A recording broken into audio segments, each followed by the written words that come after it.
যে সাহাবায়ে কেরাম রাদিয়াল্লাহু আনহুমদের কাছে দ্বীনের বিষয়গুলো ছিল সরল এবং সংক্ষিপ্ত।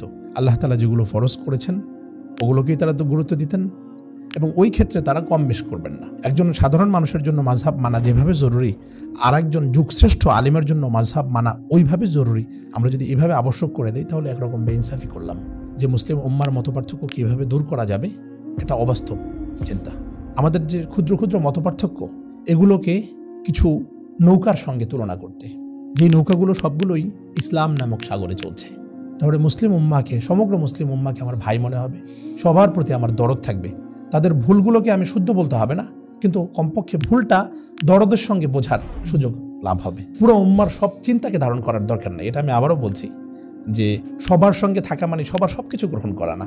আসলে আহলে সুন্নাহর স্ট্যান্ডার্ড কি? অনেক গুরুত্বপূর্ণ প্রশ্ন, জটিল প্রশ্ন, স্পর্শকাতর প্রশ্ন, উত্তর দিতেই হবে। আল্লাহ এক, রাসূল এক, নবী এক, কোরআন এক, কাবা এক, তাহলে মুসলিমরা এত পুতুল বিভক্ত কেন?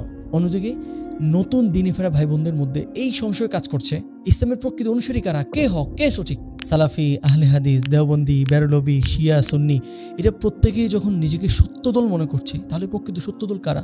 রাসূলের যুগে তো এত মাযহাব ছিল না, বর্তমানে এত মাযহাব কেন? আকীদা যেখানে মুসলিম উম্মাহের একতার কারণ হবে, সেখানে সেটা কেন বিভেদের কারণ হচ্ছে? দায়ীদের বা ব্যর্থতা কোথায়? তবে হ্যাঁ, এটা সত্য যে জান্নাতে কেবল একটি দলেই প্রবেশ করবে। এই দলটি কিয়ামতের দিনের ভয়াবহতা থেকে মুক্তি পাবে, আর যুগে যুগে এই দলটিই ছিল ইসলামের প্রকৃত অনুসারী। তাহলে এরা কারা? তাদের কি পরিচয়? তাদের কোথায় পাবো? কেন তাদের অনুসরণ করতে হবে? এই যে এতগুলো কেন, এই কেন বা ওয়াইগুলোকে আমরা এক্সপ্লোর করব আজকের পডকাস্টে।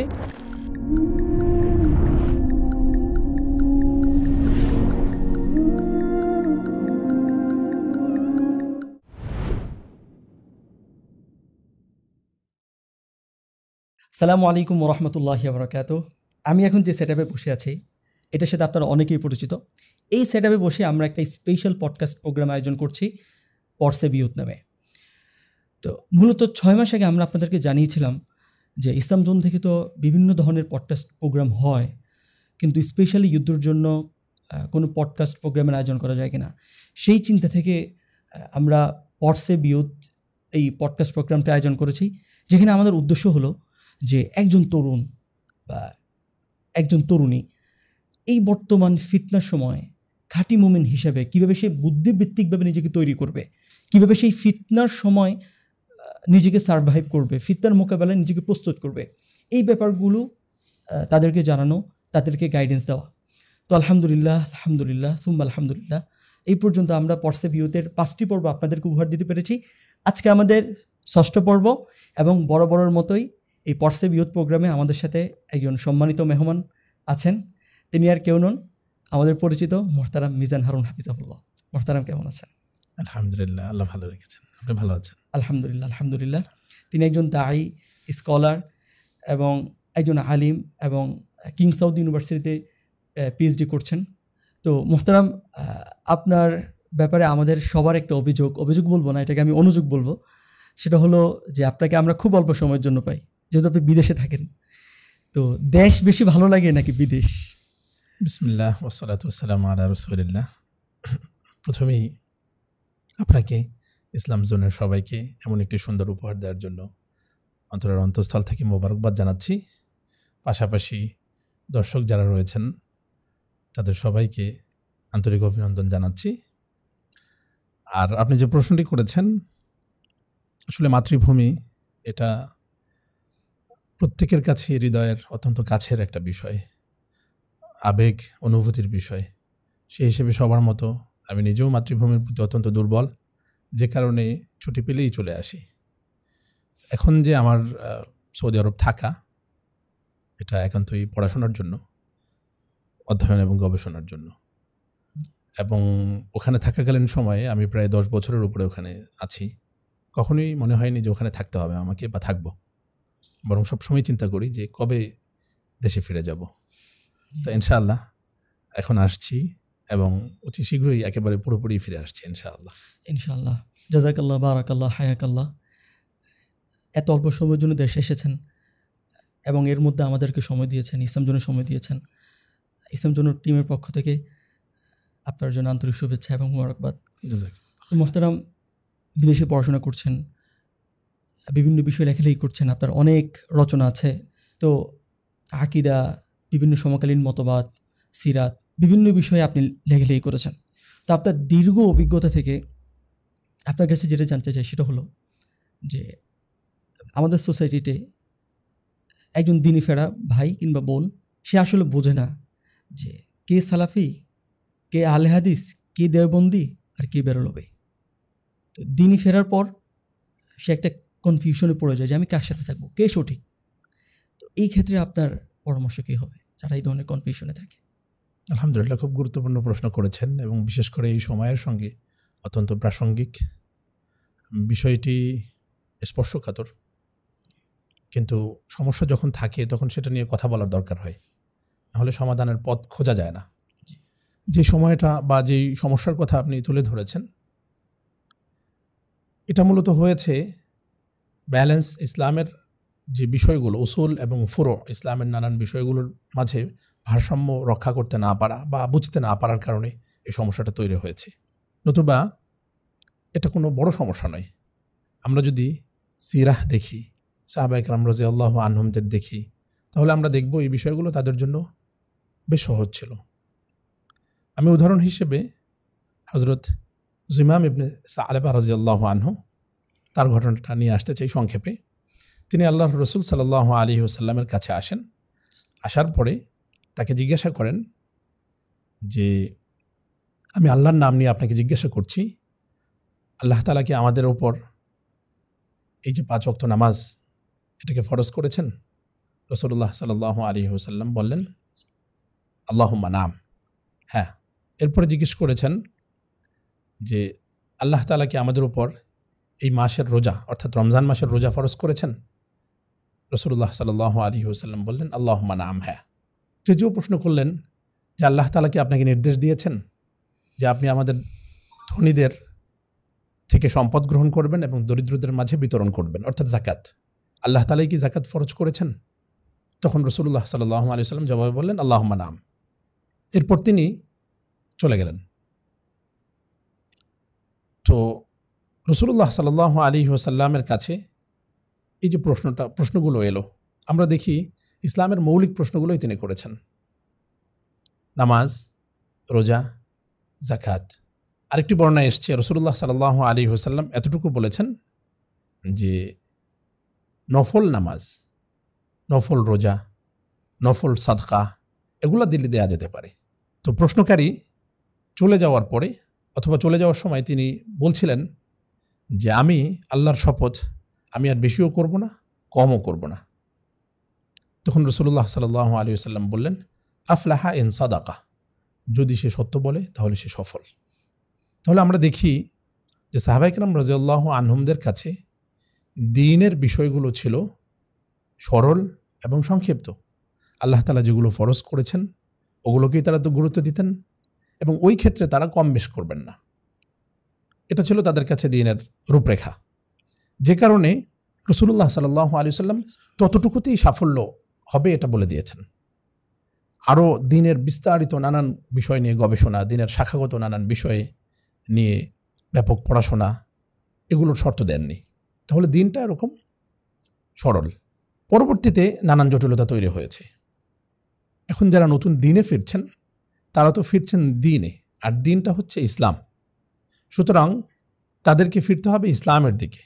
আর আপনি যেগুলো বললেন যে আমাদের মুসলিমদের ভেতরে অভ্যন্তরীণ, আহলুস সুন্নাহর অভ্যন্তরীণ নানান ধারাগুলো যেগুলো রয়েছে এগুলো পরের ব্যাপার। যেমন স্কুল কলেজে যখন আমাদের কেউ ভর্তি হয়, স্কুলে ভর্তি হয়, তখন শুরুতেই তাকে যে কোনো বিশেষ একটা পড়া পড়তে দেওয়া হয় না। বিজ্ঞান নিয়ে তাকে বলা হয় না যে তুমি শুধু বিজ্ঞান নিয়েই পড়বে অথবা কমার্স বা ব্যবসা নিয়ে পড়বে, বরং তাকে সব বিষয়ই, নানান বিষয় শেখানো হয় মাধ্যমিক স্তর পর্যন্ত।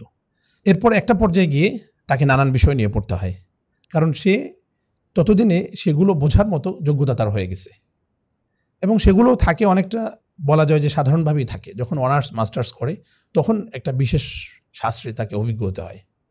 দ্বীনের বিষয়টাও এরকম। একজন নতুন দ্বীনে ফেরা ভাই বোন তিনি যখন দ্বীনে আসছেন, তাকে গোটা ইসলামটাকে ধারণ করা, ইসলামের মূল কথাগুলো ধারণ করা, আর অভ্যন্তরীণ যেই শাস্ত্রীয় গবেষণা শাস্ত্রীয় মতপার্থক্য এগুলো পরের বিষয়। যখন তিনি পুরো দিনকে ধারণ করবেন, দিনের মৌলিক বিষয়গুলো সম্পর্কে যখন প্রাথমিক জ্ঞান অর্জন করবেন, এরপর আসবে তার জন্য শাস্ত্রীয় আলোচনা এবং শাস্ত্রীয় মতপার্থক্য। মোহতারাম, আপনি বলেছিলেন যে মৌলিক বিষয়ের উপর ফোকাস করতে হবে, কিন্তু নতুন দিনে ফেরা ভাই বোনদের এতটুকু তো জানাশোনা নেই যে কোনটা মৌলিক বিষয়, কোনটা শাখাগত বা শাস্ত্রীয় বিষয়, যেটা তাকে নতুন দিনে ফেরার পরপর অতটা জ্ঞান অর্জন না করলেও চলে, না জানলেও চলে বিষয়টা। এটা সহজে বোঝার জন্য আমাদের কাছে কোরআন এবং হাদিস রয়েছে। ওদিকে যদি আমরা একটু তাকাই তাহলে আমরা দেখতে পারবো যে কোনটা ইসলামের মৌলিক বিষয়, কোন দিকে ফোকাস করা উচিত, আর কোন বিষয়গুলো প্রাথমিকভাবে, সম্পূর্ণভাবে না, প্রাথমিকভাবে কোন বিষয়গুলো নতুন দিনে ফেরা ভাই বোনেরা এড়িয়ে যেতে পারেন। এটা রাসূলুল্লাহ সাল্লাল্লাহু আলাইহি ওয়াসাল্লামের একটি হাদিস দিয়ে আমরা বুঝতে পারি। উলামায়ে কেরাম হাদিসটিকে জামে এবং মানে বলেছেন শাস্ত্রীয় ভাষায়, অর্থাৎ এমন একটি হাদিস যেটা আমাদের পুরো দিনের সার কথা একজন নতুন দিনে ফেরা ভাই বোন অথবা অমুসলিমকেও বলা যাবে। কেউ যদি প্রশ্ন করে যে আপনাদের দিন সম্পর্কে আমি জানতে চাই সংক্ষেপে অল্প কথায়, তাহলে কি বলবেন? এটা রাসূলুল্লাহ সাল্লাল্লাহু আলাইহি ওয়াসাল্লাম আমাদেরকে জানিয়ে গিয়েছেন এবং সেটাও আল্লাহ তাআলার নির্দেশও হয়েছিল। একদিন জিবরিল আলাইহিস সালাম, হাদিসটিকে বলা হয় হাদিসে জিবরিল।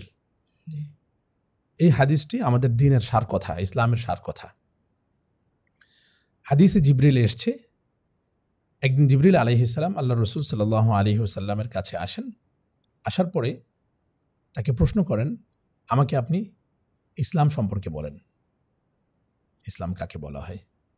তখন রাসূলুল্লাহ সাল্লাল্লাহু আলাইহি ওয়াসাল্লাম বললেন যে ইসলাম হলো আন তাশহাদা আল্লা ইলাহা ইল্লাল্লাহ ওয়া আন্না মুহাম্মাদুর রাসূলুল্লাহ, যে তুমি এই সাক্ষ্য দিবে আল্লাহ ছাড়া আর কোনো ইলাহ নেই এবং মুহাম্মদ সাল্লাল্লাহু আলাইহি ওয়াসাল্লাম আল্লাহর রসুল। ও তুকিমাস সালাহ ও তুতিয়াজ যাকাহ, সালাত কায়েম করবে, যাকাত আদায় করবে। ও তাসুমা রমাদান, রমজানের রোজা রাখবে। ও তাহুজ্জাল বাইতা ইন ইসতাতা'তা ইলাইহি সাবিলা, এবং যদি সামর্থ্য থাকে তাহলে বাইতুল্লাহর হজ করবে। এক কথায় যেটা বুনিয়াল ইসলাম আলা খামসিন, অন্য একটি হাদিসে এসছে যে ইসলামের ভিত্তি 5টি: কালিমা, নামাজ, রোজা, হজ, যাকাত। এই 5টির নাম হচ্ছে ইসলাম। রাসূলুল্লাহ সাল্লাল্লাহু আলাইহি ওয়াসাল্লাম জিবরিল যখন প্রশ্ন করলেন ইসলাম সম্পর্কে আপনি আমাকে বলেন, তখন তিনি এই জবাবটা দিলেন। এরপরে জিবরিল আলাইহিস সালাম বললেন, আপনি আমাকে ঈমান সম্পর্কে বলেন, ঈমান কাকে বলা হয়? তখন আল্লাহ রাসূল সাল্লাল্লাহু আলাইহি ওয়াসাল্লাম বললেন, আন তুমিনা বিল্লাহ ওয়া মালাইকাতিহি ওয়া কুতুবিহি ওয়া রুসুলিহি ওয়াল ইয়াউমিল আখির ওয়া আন তুমিনা বিল কদরি খাইরিহি ওয়া শাররিহি, যে ঈমান আনতে হবে আল্লাহর উপর, ফেরেশতাদের উপর, আসমানি কিতাবের উপর, নবী রাসূলের উপর, আখিরাত তথা শেষ দিবসের উপর এবং তাকদীরের ভালো মন্দের উপর। তাহলে ঈমান হচ্ছে 6টি জিনিসে বিশ্বাস করার নাম মৌলিকভাবে, আর ইসলাম হচ্ছে 5টি জিনিস মেনে চলার নাম। 2টো জিনিস পেলাম আমরা। এরপরে জিবরিল আলাইহিস সালাম বললেন যে ইহসান সম্পর্কে আপনি আমাকে বলেন, ইহসান কাকে বলা হয়? তখন রাসূলুল্লাহ সাল্লাল্লাহু আলাইহি ওয়াসাল্লাম বললেন, আন তা'বুদাল্লাহ কাআন্নাকা তারাহ ফাইন লাম তাকুন তারাহু ফাইন্নাহু ইয়ারাক। এমনভাবে এই যে ইবাদতগুলোর কথা বলা হলো, এগুলো এমনভাবে করবে যেন তুমি আল্লাহকে দেখছো, আর যদি না দেখো কমপক্ষে এতটুকু মাথায় রাখবে যে আল্লাহ তোমাকে দেখছেন। এই 3টি প্রশ্নের উত্তর রাসূলুল্লাহ সাল্লাল্লাহু আলাইহি ওয়াসাল্লাম তাকে দেন। এরপরে জিবরিল আলাইহিস সালাম কিয়ামতের আলামতের কিছু প্রশ্ন করেন, কিয়ামতের ব্যাপারে, কিয়ামত কবে আসবে? তো রাসূল সাল্লাল্লাহু আলাইহি ওয়াসাল্লাম বললেন যে এটার ব্যাপারে তো তোমারও যেরকম জানা নেই আমারও জানা নেই, তবে কিয়ামতের কিছু আলামত বলে দিতে পারি। এরপর রাসূল সাল্লাল্লাহু আলাইহি ওয়াসাল্লাম কিয়ামতের কয়েকটি আলামত বললেন। শেষে তিনি বললেন যে তোমরা কি জানো তিনি কে ছিলেন? তিনি তো মানুষের রূপ ধরে এসেছিলেন। সাহাবা একরাম রাদিয়াল্লাহু আনহুম চিনতে পারছিলেন না, আবার তাকে পরিচিতও মনে হচ্ছিল না, যেটা হাদিসের শুরুতে এসছে যে একদিকে তিনি যে দূর থেকে এসেছিলেন এরকম কোনো আলামত নেই, কারণ মরুভূমি পাড়ি দিয়ে যিনি আসবেন তার গায়ে ধুলোবালি থাকার কথা, মাথার চুল এলোমেলো থাকার কথা, কিন্তু কোনো কিছুই না। সফরের এটা ক্লান্তি, সফরের কোনো আলামত বা সফরের কোনো চিহ্নই নাই তার গায়ে, মনে হচ্ছিল মদিনার লোক, অথচ মদিনারও না। তো সাহাবা একরাম রাদিয়াল্লাহু আনহুম একরকম কনফিউজড হয়ে পড়েছিলেন যে তিনি কে হতে পারেন। তখন রাসূলুল্লাহ সাল্লাল্লাহু আলাইহি ওয়াসাল্লাম বললেন, হাদা জিবরিল, তিনি জিবরিল ছিলেন। তিনি কেন এসেছেন এটা গুরুত্বপূর্ণ। আতাকুম ইউআল্লিমুকুম দীনাকুম, তিনি এসেছেন তোমাদেরকে তোমাদের দ্বীন শেখানোর জন্য।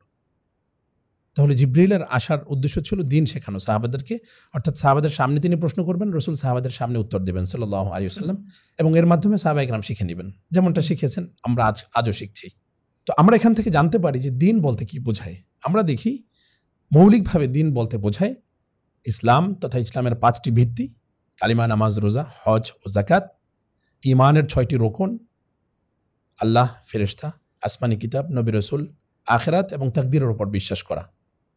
আর শেষেরটা হচ্ছে ইহসান, তাজকিয়া, আত্মশুদ্ধি, ভিতরকে অন্তরকে সংশোধন করুন। এই 3টা বিষয়ের নামই হচ্ছে দিন। এগুলো মৌলিক বিষয়। তাহলে কোনো মুসলিম ভাই এবং বোনেরা যারা দিনে ফিরে আসছেন অথবা অন্য ধর্ম থেকেও যারা ইসলাম গ্রহণ করছেন, তাদের মূল কাজ হবে এই বিষয়গুলোর উপর ফোকাস করা। ইসলামের 5টি ভিত্তি, ঈমানের 6টি রোকন এবং ইহসান তথা আত্মশুদ্ধি, মানুষের ভেতরগত, অর্থাৎ আমরা জানি যে শুধুমাত্র বাহ্যিক যে ইবাদতগুলো রয়েছে ওগুলো করলেই সম্পূর্ণভাবে আত্মশুদ্ধি হয় না। এটার জন্য উলামায়ে কেরাম এবং সালেহিন যারা আউলিয়ায়ে কেরাম, তাদের সান্নিধ্যে যেতে হয়, তাদের সংস্রবে সোহবতে থাকতে হয়, তখন এটা অর্জন হয় ইহসান। তাহলে আমরা মোটামুটি পুরো দিনটা পেয়ে গেলাম, এবং এটার উপর ফোকাস করলেই আমাদের দিনে ফেরা ভাই বোনের প্রাথমিক দায়িত্ব পূর্ণ হয়ে যাবে, এবং এটাই তাদের কর্তব্যও বটে। আরেকটি হাদিস আমি উল্লেখ করতে চাই এই প্রসঙ্গে, সেটা হচ্ছে কবরে মুনকার নাকিরের প্রশ্ন। আমরা যদি কবরে মুনকার নাকিরের প্রশ্নের ব্যাপারে আমাদের পাঠ্য বইও পড়ানো হয়, এবং আলহামদুলিল্লাহ মুসলমানরা এই ব্যাপারে ভালো জানাশোনা রাখেন যে 3টি প্রশ্ন করা হবে কবরে: মান রব্বুকা, ওমা দীনুকা, ওমান নাবিয়্যুকা, অথবা মান হাদা রাজুল। 3টি প্রশ্নের প্রথম প্রশ্ন হচ্ছে তোমার রব কে, কে তোমাকে সৃষ্টি করেছেন, কে তোমাকে প্রতিপালন করেছেন, এবং কার ইবাদত করেছ।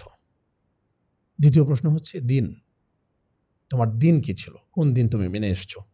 তৃতীয় হচ্ছে রাসূলুল্লাহ সাল্লাল্লাহু আলাইহি ওয়াসাল্লামের ব্যাপারে প্রশ্ন করা হবে, তোমার নবী কে অথবা তিনি কে। তো আমরা দেখি যে এই 3টি প্রশ্নের ভিতরে প্রথম প্রশ্নটা হচ্ছে তাওহীদের ব্যাপারে, আল্লাহ তাআলার ব্যাপারে, তো তাওহীদ সম্পর্কে জানতে হবে। দ্বিতীয় প্রশ্নটা হচ্ছে নবীজি সাল্লাল্লাহু আলাইহি ওয়াসাল্লামের ব্যাপারে, তাহলে রিসালাত সম্পর্কে জানতে হবে, যেমনটা লা ইলাহা ইল্লাল্লাহু মুহাম্মাদুর রাসূলুল্লাহ, এখানে তাওহীদ এবং রিসালাত দুটোই রয়েছে। এই বিষয়ের উপর সর্বপ্রথম ফোকাস করতে হবে। তৃতীয়টা হচ্ছে ওমা দীনুকা, তোমার দিন কি। আর দিন বলতে কি বোঝায় সেটা একটু আগে আমরা বলেছি, যে জিবরিল এসেছেন দিন শেখানোর জন্য। তাহলে ইসলামের 5টি ভিত্তি, ঈমানের 6টি রোকন বা ভিত্তি, এবং ইহসান, তাজকিয়া, এই 3টি বিষয় হচ্ছে দিন। তাহলে এগুলোর মৌলিক বিষয় শিখলে দিনও শেখা হয়ে গেল। তো একজন অমুসলিম যখন ইসলামে আসবে, কিংবা একজন মুসলিম ভাই বোন যখন দিনের পথে প্রকৃত অর্থেই ফিরে আসবেন, তার দায়িত্ব হবে এই বিষয়গুলোকে প্রথম শেখা। সাহাবায়ে কেরাম রাদিয়াল্লাহু আনহুম এগুলোই শিখেছেন, যেটা প্রথম প্রশ্ন আমরা বলেছিলাম। যুগে যুগে এভাবেই আমাদের মুসলমানরা করে আসছেন। কিন্তু এখন মৌলিক বিষয়ে কোনো গুরুত্ব দেওয়া হয় না, শাখাগত বিষয়ের দিকে যাওয়া হয়। শাখাগত বিষয়গুলো সংক্ষিপ্তভাবে বলতে, দুঃখজনক এবং তিক্ত বাস্তবতা এটাই যে এখন আমাদের দিনে ফেরা ভাই বোনেরা প্রথমে দিনে ফিরি, কিংবা মাদ্রাসায় যারা পড়েন তারাও যখন আস্তে আস্তে একটু উপরের লেভেলের দিকে যান, তখন এই মৌলিক বিষয়গুলো ফোকাসের পরিবর্তে শাখাগত বিষয়গুলোর উপর ফোকাস করেন, এবং যেন প্রত্যেকেই এই ব্যাপারে প্রতিযোগিতা করেন যে কে কত বেশি শাখাগত বিষয় নিয়ে কথা বলবেন। এতে যেটা হয়, বিতর্ক বাড়ে, মুসলিমদের ভিতরে দূরত্ব তৈরি হয়, মুসলিমরা বিভক্ত হয়ে পড়ে। এগুলো তো এমন বিষয় যেগুলো সাহাবায়ে কেরাম রাদিয়াল্লাহু আনহুমদের যুগেও ছিল, তাবেঈদের যুগেও ছিল, তাবেঈনদের যুগেও ছিল, প্রত্যেক যুগে ছিল, কিন্তু এগুলোকে তারা কখনো মৌলিক বানাননি, এবং এগুলোর ভিত্তিতে ওয়ালা এবং বারা, শত্রুতা, মিত্রতা, বন্ধুত্ব, দূরত্ব, এগুলোর ভিত্তিতে তারা তৈরি করেননি। উদাহরণত মেরাজের রাতে রাসূলুল্লাহ সাল্লাল্লাহু আলাইহি ওয়াসাল্লাম আল্লাহ তাআলাকে দেখেছেন কিনা, মত পার্থক্যপূর্ণ বিষয়। সাহাবায়ে কেরাম রাদিয়াল্লাহু আনহুম নিজেরা মত পার্থক্য করেছেন। একদল বলেছেন তিনি দেখেছেন, আর একদল বলেছেন তিনি দেখেননি। এরপর একটি হাদিসে এসছে যে যখন কোনো ব্যক্তি মৃত্যুবরণ করে, তখন আত্মীয় স্বজনরা যখন কান্না করে তার উপর, তখন এটার জন্য তাকে শাস্তি দেওয়া হয়, যিনি মারা গেছেন তাকে শাস্তি দেওয়া হয়। তো বাহ্যত এটা দেখলে তো মনে হয় যে যিনি মারা গেছেন তার কি দোষ। সাহাবায়ে কেরাম রাদিয়াল্লাহু আনহুম একদল বলেছেন যে না, তাকে শাস্তি দেওয়া হয় না, আর একদল বলেছেন যে না, তাকে শাস্তি দেওয়া হয়। উলামায়ে কেরাম পরবর্তীতে এ ব্যাপারে আলোচনা করেছেন এবং এটার সমন্বয় করেছেন যে সে যদি চায়, সে সে যদি চায়, অথবা বলে যেত জীবদ্দশায় যে আমি মারা যাওয়ার পর তোমরা কাঁদবে, এটা এক সময়ের এক ধরনের সংস্কৃতি ছিল, এখনও আছে বিভিন্ন সম্প্রদায়ের ভেতরে। ওরকম যদি পরিস্থিতি হয় তখন তাকে শাস্তি দেওয়া হবে, কারণ সে ওসিয়ত করে গিয়েছে, কিন্তু সাধারণ অবস্থায় দেওয়া হবে না। তো এরকম যে বিষয়গুলো, মতপার্থক্যপূর্ণ বিষয়গুলো, এমন নানা বিষয় যুগে যুগিয়ে ছিল। ইমামরা, বড় বড় ইমামগণ নানান ফিকহি বিষয় নিয়ে মতবিরোধ করেছেন। যেমন নামাজের ব্যাপারে রফউল ইয়াদাইন করা কি যাবে কি যাবে না, জোরে আমিন বলা যাবে কি যাবে না, বা কিভাবে বলতে হবে, এই বিষয়গুলো নিয়ে মতবিরোধ আজকে তৈরি হয়নি। এগুলো সাহাবায়ে কেরাম রাদিয়াল্লাহু আনহুমদের মাঝেও তৈরি হয়েছে, যে কারণে হাদিস ভিন্ন ভিন্ন এসছে। আমাদের ইমামগণ করেছেন, তাবেঈরা করেছেন, তাবেঈনরা করেছেন, মতপার্থক্যগুলো ছিল। কিন্তু আমরা ওগুলোকে যদি মৌলিক বিষয় বানিয়ে নিই এবং ওগুলোর ভিত্তিতে যদি আমাদের ভিতরে বিভক্তি আসে, বাড়া দুশ্মনী তৈরি হয়, আমাদের মসজিদ আলাদা হয়ে যায়, কবরস্থান আলাদা হয়ে যায়, তাহলে এর চেয়ে দুঃখজনক বিষয় আর থাকে না। তো তার মানে একজন নতুন দিনে ফেরা ভাই বোনের মূল ফোকাস হচ্ছে দিনের মৌলিক বিষয়গুলো। জি, শুরুতেই মানে সালাফি, দেওবন্দি, বেরলবি এই ধরনের ক্লাসিফিকেশনে না যাওয়া। যত সময় যাবে তত সে বিষয়গুলো বুঝতে পারবে, তত তার ইন্টেলেকচুয়াল, তার জ্ঞানের ক্যাপাবিলিটি অনুসারে সে বিষয়গুলো আয়ত্ত করতে পারবে। জি জি, জাযাকাল্লাহ হাসানাল জাযা। তো মুহতারাম, মুসলিমদের যে শাখাগত বিষয়গুলোতে পড়ে থাকা, যেটা আসলে দিন শেষে মুসলিমদের বিভক্তি তৈরি করে, কিন্তু মুসলিমরা মৌলিক বিষয়তে ফোকাস দিচ্ছে না।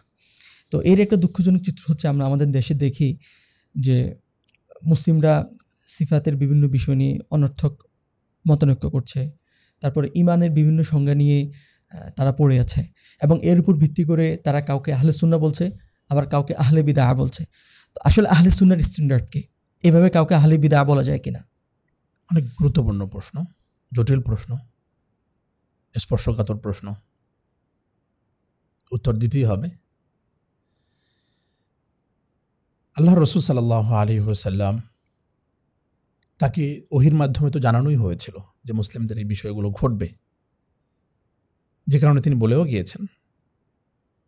রাসূলুল্লাহ সাল্লাল্লাহু আলাইহি ওয়াসাল্লাম একটি হাদিসের ভিতরে অত্যন্ত গুরুত্বপূর্ণ এবং প্রসিদ্ধ হাদিস, আল্লাহ রাসূল সাল্লাল্লাহু আলাইহি ওয়াসাল্লাম বলেছেন, ফাইন্নাহু মান ইয়াইশ মিনকুম ফাসায়ারা ইখতিলাফান কাসীরা, তোমাদের মাঝে যারা বেঁচে থাকবে তারা আমার পরে অসংখ্য মতবিরোধ, মতপার্থক্য দেখতে পাবে, মতভিন্নতা তৈরি হবে, এটা দেখতে পাবে। ওই সময় করণীয় কি হবে? রাসূলুল্লাহ সাল্লাল্লাহু আলাইহি ওয়াসাল্লাম বললেন, ফাআলাইকুম বিসুন্নতি ওয়া সুন্নাতিল খুলাফায়ে রাশিদিন আল মাহদিয়িন আযু আলাইহা বিন নওয়াজিদ, তোমরা তখন আমার সুন্নতকে এবং আমার খুলাফায়ে রাশিদিনের সুন্নতকে আঁকড়ে ধরবে, দাঁত কামড়ে পড়ে থাকবে। ওয়া ইয়াকুম ওয়া মুহদাসাতিল উমুর, আর তোমরা নবসৃষ্ট, অর্থাৎ আমি যেগুলো রেখে যাইনি, এরকম দিনের ভিতরে যা কিছু ঘটবে এগুলো থেকে দূরে থাকবে। ফাইন্না কুল্লা মুহদাসাতিন বিদআহ, কেননা প্রত্যেক নবসৃষ্ট বিষয়ই বিদআহ। অকুল্লু বিদআতিন দালালাহ, এবং প্রত্যেক বিদআত হচ্ছে গুমরাহি। এরপরে কিছু কিছু বর্ণনা এসছে অকুল্লু দালালাতিন ফিন্নার, এবং প্রত্যেক গুমরাহি, এটার পরিণতি হচ্ছে জাহান্নাম। তাহলে মতপার্থক্য যে হবে এটা রাসূলুল্লাহ সাল্লাল্লাহু আলাইহি ওয়াসাল্লামই বলে গিয়েছেন। কিন্তু মতপার্থক্যের সময় কাজ কি হবে? সুন্নাহকে আঁকড়ে ধরা। এবং এখান থেকেই মূলত আহলুস সুন্নাহ ওয়াল জামা এই যে পরিভাষাটা, এটার উৎপত্তিও ঘটেছে। যে কারণে মুসলিমদের মাঝে মতপার্থক্য এটা মৌলিকভাবে মন্দ নয়, অথবা এটা বন্ধ করারও উপায় নেই, কারণ মতপার্থক্য থাকবে এবং রাসূল সাল্লাল্লাহু আলাইহি ওয়াসাল্লাম নিজে স্বীকৃতি দিয়ে গিয়েছেন, কোরআন সুন্নাহ স্বীকৃতি দিয়েছে, যে কারণে মতপার্থক্য থাকবে। আমরা যদি বলি যে মুসলিম উম্মার মতপার্থক্য কিভাবে দূর করা যাবে, এটা অবাস্তব চিন্তা, এটা আসলে সম্ভব গবেষণা করে জি কিভাবে কোনো ধরনের মতানৈক্য থাকবে না, সবাই না, এটা সম্ভব না, এটা বাস্তবসম্মত চিন্তা না। তাহলে তো যারা মানবতাবাদী বলেন, নাস্তিক, তারা বলে ধর্মগুলো মানুষের ভিতরে মতপার্থক্য তৈরি করেছে, সুতরাং ধর্মই থাকবে না। ওদের কথাটা কি আমরা স্বীকৃতি দিচ্ছি একরকম না, মতপার্থক্য থাকবে। মতপার্থক্য এটা সৃষ্টির একটা অনিবার্য বৈশিষ্ট্য। তো যে কারণে ইসলামের ভিতরেও মতপার্থক্য থাকবে। যদি মতপার্থক্য না থাকে, আপনি যদি মতপার্থক্য সব কিছুই মিটিয়ে দিতে চান, তাহলে আলো এবং অন্ধকারের মতপার্থক্য মিটিয়ে দিতে পারবেন? যে না, আলো এবং অন্ধকার বলতে কিছু থাকবে না, না, এটা থাকবেই। সত্য এবং মিথ্যা দুটোর মতপার্থক্য মেটানো যায় না।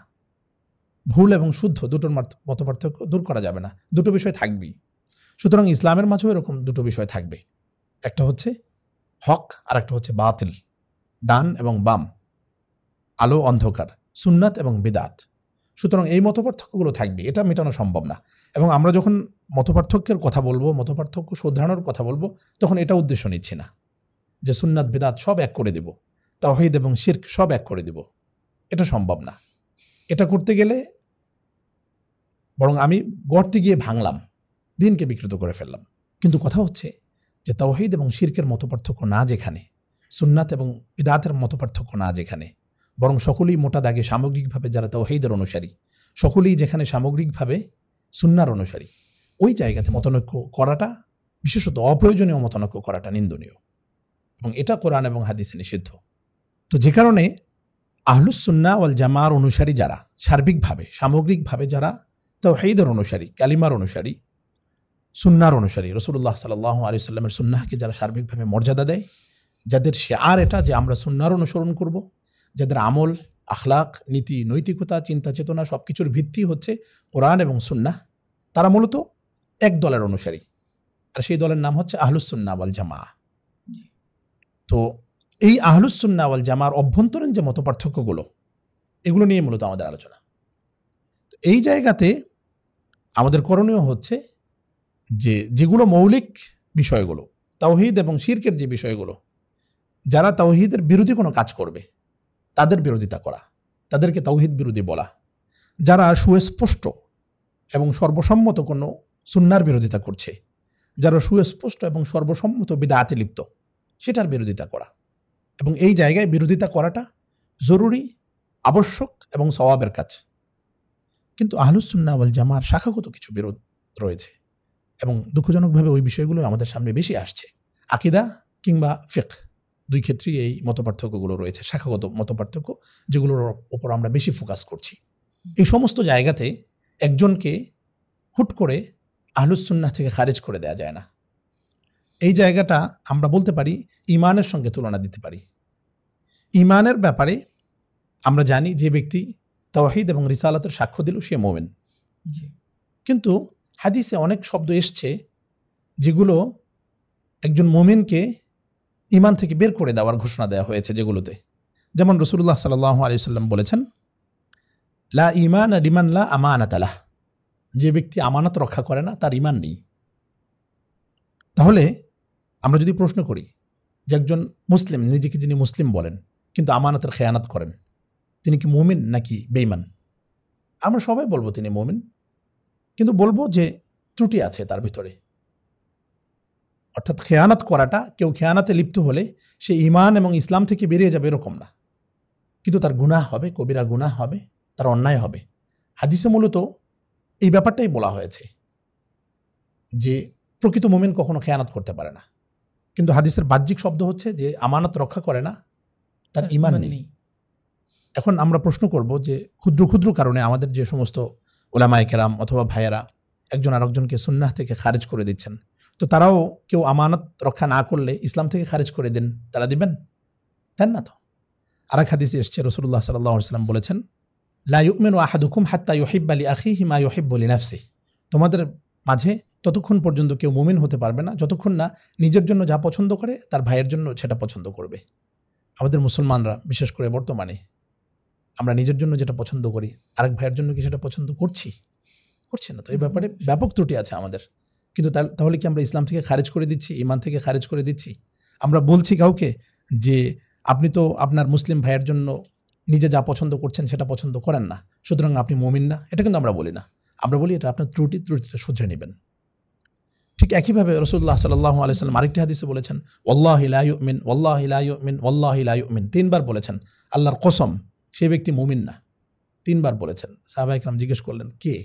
আল্লাহ রাসূল বলেন, আল্লাযী লা ইয়ামানু জারুহু বাওয়াইকা, যার প্রতিবেশীরা তার অত্যাচার, তার নিপীড়ন থেকে নিরাপদ না। অর্থাৎ প্রতিবেশীকে কষ্ট দিলে কেউ মুমিন থাকবে না, 3 বার বলেছেন আল্লাহ রাসূল সাল্লাল্লাহু আলাইহি ওয়াসাল্লাম। এখন আমাদের সমাজে অনেক মুসলিম যিনি 5 ওয়াক্ত নামাজ পড়েন, মসজিদে যান, অন্যান্য ইবাদত বন্দেগী সব ঠিকভাবে করেন, কিন্তু প্রতিবেশীর হক আদায় করেন না, প্রতিবেশীকে কষ্ট দেন। আমরা কি বলি যে আপনি মুসলিম না, ইসলাম থেকে বেরিয়ে গিয়েছেন? আমরা বলি না। আমরা বলি আপনার সব কিছু ঠিক আছে, এই জায়গাটাও শুধরে নেওয়ার দরকার। সুন্নার ক্ষেত্রেও এরকম, যখন শাখাগত বিষয়ে মতপার্থক্য থাকবে, একটা শাখাগত বিষয়ে আমার কোনো ভাই মতপার্থক্য করলে আমি কেন তাকে বলে দেই যে আপনি সুন্নাহ থেকে খারেজ হয়ে গেছেন, বেদাতি হয়ে গেছেন? এরকম না বলে বরং বলতে হবে যে আমরা সামগ্রিকভাবে যারা সুন্নাহর উপরে, সুন্নাহ আমাদের যাদের শিআর, সামগ্রিকভাবে আমরা প্রত্যেকেই আহলুস সুন্নাহর অনুসারী। আমরা কেউ যখন ভুল করছে কোথাও, সে আহলুস সুন্নাহ থেকে বেরিয়ে যাচ্ছে না, বরং ওই জায়গাটাই সে ভুল করছে এবং বিদআতে লিপ্ত হচ্ছে। এটাকে বলা হয় শাস্ত্রীয় ভাষায়, আমাকে যদি ওলামায়ে কেরাম শুনে থাকেন তাদেরকে বলবো, আল ইমানুল মুতলাক এবং মুতলাকুল ইমান। আল ইমানুল মুতলাক হচ্ছে পরিপূর্ণ ইমান, অর্থাৎ যার বাহ্যিক এবং ভেতরগত সব কিছু ঠিক আছে, কোরআন এবং সুন্নাহ অনুযায়ী চলছেন, তিনি আল ইমানুল মুতলাক অর্থাৎ কামেল মোমেন, তার ইমান পূর্ণ। আর যার কোনো ত্রুটি বিচ্যুতি রয়েছে, তিনি মুতলাকুল ইমানের মাঝে আছেন, অর্থাৎ ইমানের ত্রুটি বিচ্যুতি আছে। ঠিক একইভাবে আমরা সুন্নাহর ক্ষেত্রে আনতে পারি। যখন আমরা বলবো আহলুস সুন্নাহর অনুসারী, তখন আমরা সামগ্রিকভাবে সুন্নাহর কথা বলবো, যে যারা সামগ্রিকভাবে আহলুস সুন্নাহর অনুসারী তারা মূলত আহলুস সুন্নাহ, আর যারা সামগ্রিকভাবে বিদআতে লিপ্ত তারা আহলুল বিদআহ। কিন্তু আহলুস সুন্নাহর অনুসারী কেউ যদি কিছু জায়গায় বিদআতে লিপ্ত হয়ে যান, ভুল ত্রুটিতে লিপ্ত হয়ে যান, তিনি ভুলযুক্ত আহলুস সুন্নাহ, ভুলে লিপ্ত আহলুস সুন্নাহ। কিন্তু এক দুটো কারণে কেউ আহলুস সুন্নাহ থেকে সরাসরি আহলে বিদআত গণ্য হবেন, এটা করা উচিত না। সরাসরি তাকে বলে দেওয়া যে আপনি আহলে সুন্নাহর বাইরের কেউ, আপনি আহলে আহলুস সুন্নাহর সুন্নাহর অন্তর্ভুক্ত বাইরে, না, এটা আসলে একটা ভুল approach। এটা উচিত না। এবং দুঃখজনকভাবে ওটাই ঘটছে আমাদের সমাজে। আমরা শাখাগত সামগ্রিকভাবে আমরা আহলুস সুন্নাহর অনুসারী, 100-র ভিতরে দেখা যায় যে 99, 98 বা 95, 90 ভাগ ক্ষেত্রে আমরা একই পথ এবং মতের অনুসারী। কিছু জায়গায় মতপার্থক্য আছে, অথচ সেগুলোকেই, এবং যেগুলো শাখাগত মৌলিক নয়, সেগুলোকে আমরা মৌলিক বানিয়ে একে অপরকে আহলুস সুন্নাহ থেকে খারেজ করে দিচ্ছি। দিন শেষে দেখা যাচ্ছে যে প্রত্যেকে আহলে বিদআত হয়ে যাচ্ছে। তাহলে আহলুস সুন্নাহ কে? তো মুহতারাম, আগের প্রশ্নটা সূত্র ধরেই বলতে চাই যে মাযহাব বিষয়ে বর্তমান সময়ে আমাদের দেশের মধ্যে বিভিন্ন ধরনের বিভ্রান্তি ছড়া হয়। বিশেষ করে যারা মাযহাব মানে, তাদেরকে যারা মাযহাব মানে না, বিভিন্ন মুশরিক ইত্যাদি ট্যাগ দেওয়া হয়। আবার যারা মাযহাব মানে না, তাদেরকেও বিভিন্ন ট্যাগ দেওয়া হয়। তো আসলে মাযহাবের ব্যাপারে একজন মুসলিম ভারসাম্যপূর্ণ অবস্থান কি হবে? আপনার প্রশ্নগুলো আসলেই জটিল। দুঃখজনক বিষয় হলো যে বিষয়টা মুসলিমদের পথ দেখানোর জন্য, মুসলিমদের কল্যাণের জন্য অস্তিত্বে এসেছিল, সেগুলোকেই আমরা আজকে অকল্যাণ এবং বিশৃঙ্খলার হাতিয়ারে পরিণত করেছি। আমরা যদি রাসূলুল্লাহ সাল্লাল্লাহু আলাইহি ওয়াসাল্লামের সাহাবায়ে কেরামের জীবন দেখি, তখন আমরা দেখব সাহাবায়ে কেরাম রাদিয়াল্লাহু আনহুমদের যুগেও যে বিষয়টাকে আজকে আমরা মাযহাব শব্দে ব্যক্ত করছি, সেটা ছিল মাযহাব শব্দটাকে, মাযহাব শব্দের অর্থ কি? পথ, পদ্ধতি। তো এটা যুগে যুগে ছিল এবং থাকবে কিয়ামত পর্যন্ত। আপনার কাজের একটা তরিকা, কাজের পথ এবং পদ্ধতি, আপনার চিন্তার পথ এবং পদ্ধতি, গবেষণার পথ এবং পদ্ধতি, আমলের পথ এবং পদ্ধতি, এগুলো কি মাযহাব বলা হয়। তো মাযহাব এটা যদি কেউ মনে করে যেটা কোনো একক ব্যক্তির সৃষ্টি, এক ব্যক্তির বানানো, ইসলামের বিপরীত, রাসূলুল্লাহ সাল্লাল্লাহু আলাইহি ওয়াসাল্লামের পথের, রাসূলুল্লাহ সাল্লাল্লাহু আলাইহি ওয়াসাল্লামের আনিত দ্বীন এবং শরীয়তের সঙ্গে সাংঘর্ষিক কোনো বিষয়, সে ভুলের ভিতরে লিপ্ত। রাসূলুল্লাহ সাল্লাল্লাহু আলাইহি ওয়াসাল্লামের কাছে ওহী আসতো, তিনি ছিলেন ইসলামী শরিয়ার কেন্দ্রীয় ব্যক্তিত্ব, তিনি যা বলতেন সেটাই ছিল শরিয়াত, তার কথা মানাই ছিল শরিয়াত এবং ইবাদত। রাসূলুল্লাহ সাল্লাল্লাহু আলাইহি ওয়াসাল্লাম যখন চলে যান, ওহির পথ বন্ধ হয়ে যায়। কোরআন এবং হাদিসে সব কিছু সবিস্তারে বলে দেওয়া হয়নি, মূলনীতি বলে দেওয়া হয়েছে, যেটা কোরআনে আল্লাহ তাআলা বিভিন্ন জায়গায় বলেছেন। তো সব কিছু সবিস্তারে বলে দেওয়া হয়নি, কিন্তু মানুষের প্রয়োজন এটা নিত্য নতুন তৈরি হয়। মুসলমানদের সামনে এমন অনেক সমস্যা, প্রয়োজন সামনে আসতে লাগলো, যেগুলো কোরআন এবং হাদিসে সরাসরি বলে দেওয়া হয়নি। রাসূলুল্লাহ সাল্লাল্লাহু আলাইহি ওয়াসাল্লাম যতদিন ছিলেন, যখনই সমস্যা হতো সাহাবায়ে কেরাম দৌড়ে তার কাছে যেতেন, গিয়ে প্রশ্ন করতেন এবং উত্তর পেয়ে যেতেন। আল্লাহর রাসূল সাল্লাল্লাহু আলাইহি ওয়াসাল্লাম যখন চলে গেলেন, তখন তো সেই পথ বন্ধ হয়ে গেল। তখন কি করতে হবে? সাহাবায়ে কেরাম রাদিয়াল্লাহু আনহুম তখন কোরআন এবং সুন্নাহকে সামনে নিয়ে গবেষণা করতে শুরু করলেন।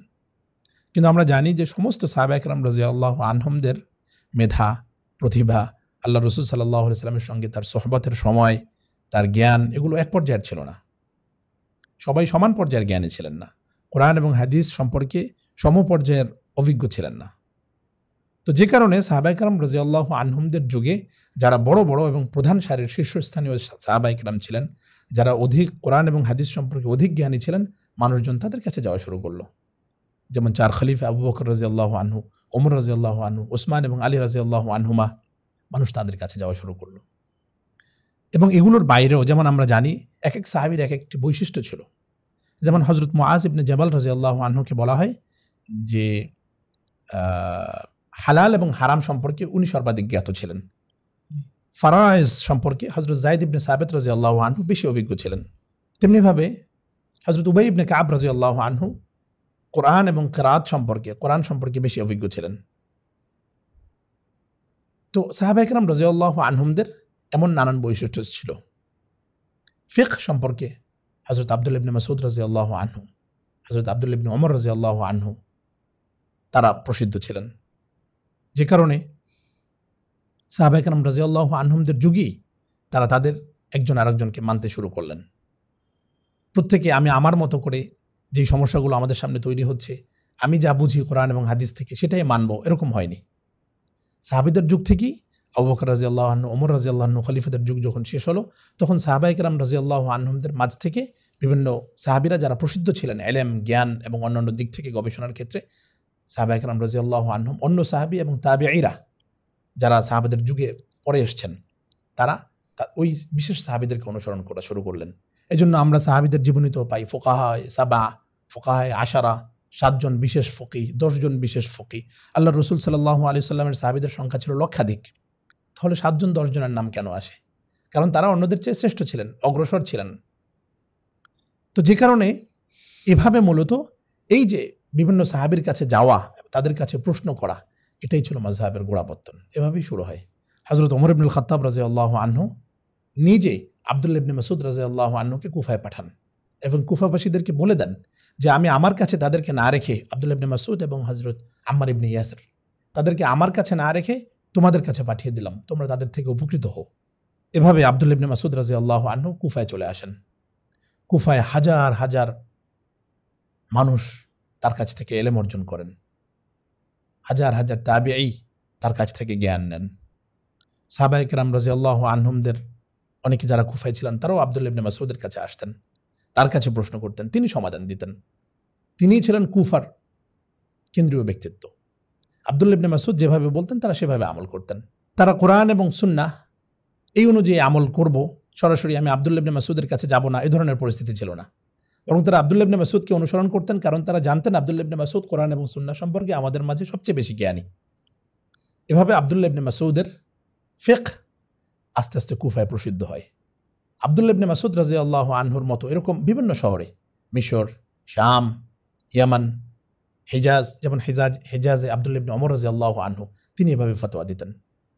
তো আব্দুল্লাহ ইবনে ওমর রাদিয়াল্লাহু আনহুর ফতোয়াগুলো এভাবে আস্তে আস্তে প্রসিদ্ধ হয়ে যায় এবং ওই ভূখণ্ডে আমল শুরু হয়। একইভাবে কুফাতে আব্দুল্লাহ ইবনে মাসউদ রাদিয়াল্লাহু আনহুর যে চিন্তা, তার যেই আমলের তরিকা, ওটা প্রসিদ্ধ হয়।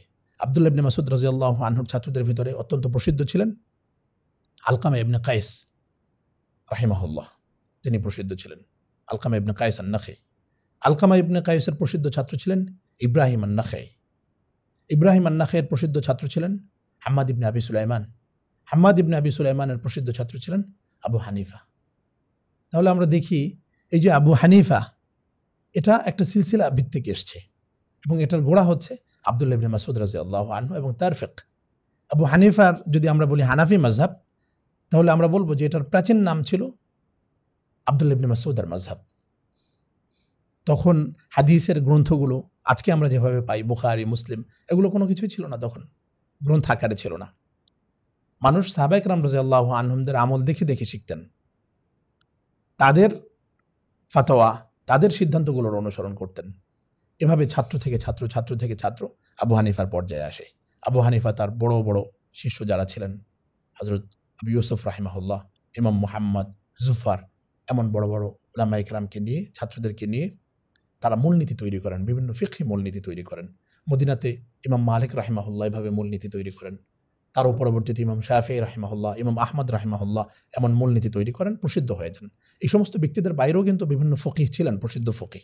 এই 4 জনই ছিলেন এমন না, কিন্তু তাদের এভাবে অবকাঠামো গড়ে ওঠেনি, একটি স্বতন্ত্র অবকাঠামো বৃহৎ আকারে এরকম একটা পথ এবং পদ্ধতি তারা তৈরি করতে পারেননি, যে কারণে সেগুলো আস্তে আস্তে মুছে যায়। কিন্তু এই 4টি পথ, 4টি তরিকা, দিন বোঝার 4টি তরিকা, এটা প্রসিদ্ধ লাভ করে এবং থেকে যায় যুগে যুগে যুগে যুগে। আরো অনেক মাযহাব ছিল, আরো অনেক মাযহাব ছিল, এই 4টি মোটামুটি থেকে যায় যুগে যুগে যুগে যুগে। ওলামায়ে কেরাম, হাজার হাজার ওলামায়ে কেরাম, তারা বরং লক্ষ লক্ষ ওলামায়ে কেরাম, তারা এই মূলনীতিগুলোর আলোকে তারা এই মাযহাবের অনুসরণ করতে থাকেন। ফলে মাযহাবকে কোনো ব্যক্তিবিশেষের চিন্তা, যেমন শাফিঈ মাযহাবকে যদি বলা হয় ইমাম শাফিঈর অনুসরণ করা, যদি হাম্বলি মাযহাবকে বলা হয় ইমাম আহমদ ইবনে হাম্বলের অনুসরণ করা, মালিকি মাযহাবকে বলা হয় যে সে ব্যক্তি ইমাম মালিকের অনুসরণ করছে, সে ভুলের উপর আছে, এক ব্যক্তিকে অনুসরণ করছে না, বরং তারা যাদের কাছ থেকে নিয়েছেন সাহাবায়ে কেরাম রাদিয়াল্লাহু আনহুম, তাবেঈন, তাবেঈন, এরপরে যুগে যুগে উলামায়ে কেরাম একই ধারায় ফিকহ চর্চা করে আসছেন।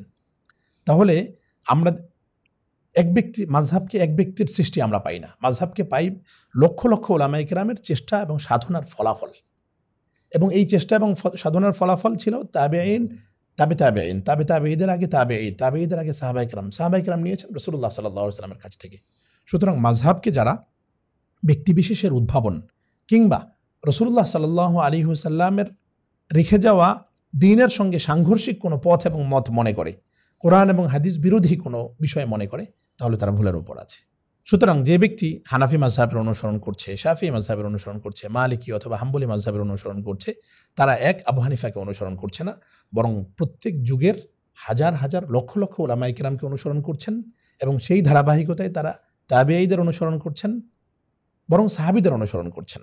আব্দুল্লাহ ইবনে মাসউদ, আব্দুল্লাহ ইবনে ওমর, এমন সাহাবীদের অনুসরণ করছেন এবং চূড়ান্ত পর্যায়ে হযরত রাসূলুল্লাহ সাল্লাল্লাহু আলাইহি ওয়াসাল্লামের অনুসরণ করছেন। সুতরাং মাযহাবকে ইসলাম বিরোধী কোনো একটা বিষয় হিসেবে দেখানো উচিত না। যারা এগুলো দেখানোর চেষ্টা করেন, যারা মাযহাবের বিপরীতে বলেন, তাদের পিছনে কোনো ওলামায়ে কেরাম নেই, নির্ভরযোগ্য ওলামায়ে কেরাম, ইনসাফগার ওলামায়ে কেরাম তাদের পক্ষেও নেই। এমনকি তারা যাদেরকে নিজেদের মুরব্বী মনে করেন, নিজেদের গ্রহণযোগ্য ওলামায়ে কেরাম মনে করেন, অর্থাৎ যে সমস্ত ওলামায়ে কেরাম মাযহাব মানেন না, তারাও এই মাযহাবগুলোর ঢালাওভাবে বিরোধিতা করেন না। তারাও কখনো বলেন না যে হানাফি মাযহাবের অনুসারীরা বাতিল বা অমুক মাযহাবের অনুসারীরা মুশরিক অথবা ইসলাম অথবা সুন্নাহ থেকে খারিজ, কখনোই বলেন না। বরং 4 মাযহাব যে 4টা প্রতিষ্ঠিত এবং রয়ে গেছে যুগে যুগে, এই 4 মাযহাব যে হক এবং এই 4টা মাযহাবের যে কোনো মাযহাবের অনুসরণ করা হলে একজন ব্যক্তি তিনি দ্বীনের অনুসরণ করলেন, কোরআন এবং হাদিসের অনুসরণ করলেন এবং চূড়ান্ত পর্যায়ে তিনি জান্নাতি হবেন ইনশাআল্লাহ তাআলা, এই ব্যাপারে সমস্ত মুসলিম উম্মার ওলামায়ে কেরাম একমত। যেটা আমরা ইজমা বলি। জি, 4 মাযহাব হক, এই ব্যাপারে ইজমা রয়েছে, সমস্ত ওলামায়ে কেরাম এই ব্যাপারে একমত। সুতরাং এটাকে ইসলাম বিরোধী কোনো বিষয় দেখানো, এটাকে রাসূলুল্লাহ সাল্লাল্লাহু আলাইহি ওয়াসাল্লাম বিরোধী, তার তরিকা বিরোধী কোনো বিষয় হিসেবে দেখানো, এটা অনুচিত। তাহলে একজন আলেম আর একজন সাধারণ মানুষ উভয়ের মাযহাব থেকে উপকার গ্রহণের বিষয়টা তো ভিন্ন হবে। জি জি, কারণ একজন আলেম তো সাধারণ মানুষ অনেক বেশি জানেন। জি জি, এই জায়গাটাতেই মূলত ভুল তৈরি হয়। আপনি অত্যন্ত গুরুত্বপূর্ণ একটি পয়েন্ট উল্লেখ করেছেন।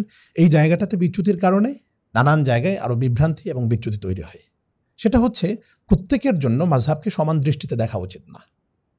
যেমন সাহাবায়ে কেরাম রাদিয়াল্লাহু আনহুমদের যুগে ছিল, সাহাবায়ে কেরামের অনেকে প্রসিদ্ধ ছিলেন, তারা একজন আরেকজনের অনুসরণ করেননি বিধায়ী তো তাদের পথ ভিন্ন ভিন্ন হয়ে গেছে, বিভিন্ন বিষয়ে তারা মতপার্থক্য করেছেন, তারা একজন আরেকজনের অনুসরণ করেননি এবং তাদেরকে বলা হয়নি যে একজনকে অনুসরণ করতেই হবে, বরং তারা ইজতিহাদ করেছেন, গবেষণা করেছেন। মুআয ইবনে জাবাল রাদিয়াল্লাহু আনহুকে যখন ইয়েমেনে পাঠান রাসূলুল্লাহ সাল্লাল্লাহু আলাইহি ওয়াসাল্লাম, তাকে প্রশ্ন করলেন যে তুমি কিভাবে ফয়সালা করবে?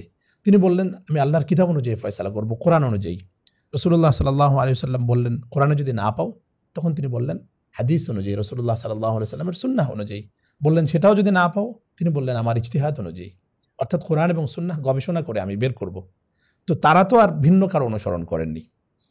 কিন্তু পরবর্তীতে যখন এলেম এবং আমল নানা ক্ষেত্রে যখন অধঃপতন নেমে এলো, এরপরে সাধারণ মুসলমানরা যখন নানান কাজে ব্যস্ত হয়ে পড়লেন, এবং এটা সাহাবাদের যুগেও ছিল, যেটা আমরা বলেছি যে সবাই এলেম তো এক পর্যায়ে ছিল না, তো যে কারণে কিছু ব্যক্তিত্ব তারা প্রসিদ্ধ হয়ে গেছেন এবং তাদেরই অনুসরণ করেছেন অন্যরা।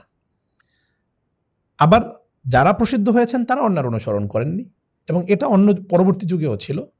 যেমন লাইস ইবনে সাদ রাহিমাহুল্লাহ, ওকে ইবনুল জাররাহ রাহিমাহুল্লাহ, সুফিয়ান আথ-থাওরি রাহিমাহুল্লাহ, সুফিয়ান ইবনে উয়াইনা, আব্দুল্লাহ ইবনুল মুবারক বা এই জাতীয় উলামায়ে কেরাম যারা ছিলেন, অথবা আরও পরে ইমাম বুখারী রাহিমাহুল্লাহ, ইমাম মুসলিম, তিরমিজি, অন্যান্য ইমামগণ, তারাও নির্দিষ্টভাবে সুনির্দিষ্টভাবে কোনো মাযহাবের অনুসরণ করতেন না। কারণ কি?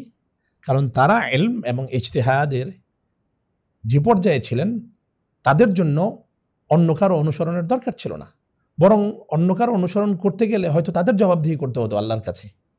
কারণ আল্লাহ তাআলা তাদেরকে এত ইলম দিয়েছেন যে এরপরে কোনো ব্যক্তির অনুসরণের পরিবর্তে তাদের নিজস্ব গবেষণা করার সুযোগ ছিল।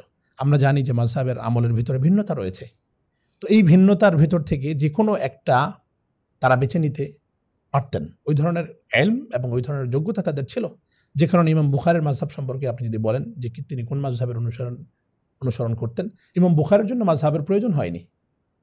কারণ ইমাম বুখারী হাদিসের ক্ষেত্রে, ফিকহের ক্ষেত্রে এত যোগ্যতার অধিকারী ছিলেন যে তাকে বলা হয় মুজতাহিদ। তিনি নিজে গবেষণা করবেন, বরং তিনি যদি ছাত্রদেরকে ওইভাবে রেখে যেতেন তারও একটা মাযহাব হতে পারত, কিন্তু সেটা তিনি সম্পূর্ণ অবকাঠামো তৈরি করতে পারেননি। তো যে কারণে ইমামগণ, বড় বড় ইমামগণ যারা, তাদের সুনির্দিষ্ট কোনো মাযহাবের অনুসরণের প্রয়োজন হয়নি, তারা নিজেরা ইজতিহাদ করেছেন এবং এটা তাদের ঈমানি দায়িত্বও ছিল, ইলমি দায়িত্বও ছিল। যুগে যুগে বিভিন্ন উলামায়ে কেরাম আমরা দেখব যে যারা মাযহাবের অনুসরণ করেছেন, মাযহাবের ভেতরে থেকেও বিভিন্ন মতামত তারা মাযহাবের বাইরে গিয়ে দিয়েছেন। এটা বিশেষ করে যারা ইলমের সঙ্গে জড়িত, যারা ফিকহি বিষয়ে পড়াশোনা রাখেন, তারা ভালো জানবেন। ট্রেডিশনালি আমরা যাদেরকে মুফতি বলি, তো বিভিন্ন সময় দেখা যাবে তাদের জীবনীতে যে তারা হানাফি মাযহাবের অনুসারী, কিন্তু বিভিন্ন ফতোয়া মালিকি বা শাফি মাযহাব অনুযায়ী দিচ্ছেন, এবং এটা দেওয়ার সুযোগ আছে। কারণ কি? কারণ তিনি যেই ইলম এবং যেই ইজতিহাদ, যেই গবেষণা করেছেন, ওই গবেষণা তাকে বাধ্য করেছে এই ধরনের ফলাফল দিতে, এবং এতে তার মাযহাবও ছুটে যায়নি, অপরদিকে কোরআন এবং সুন্নাহকেও ছাড়তে হয়নি। কিন্তু এটা হচ্ছে তাদের জন্য যারা ওই যোগ্যতা রাখেন।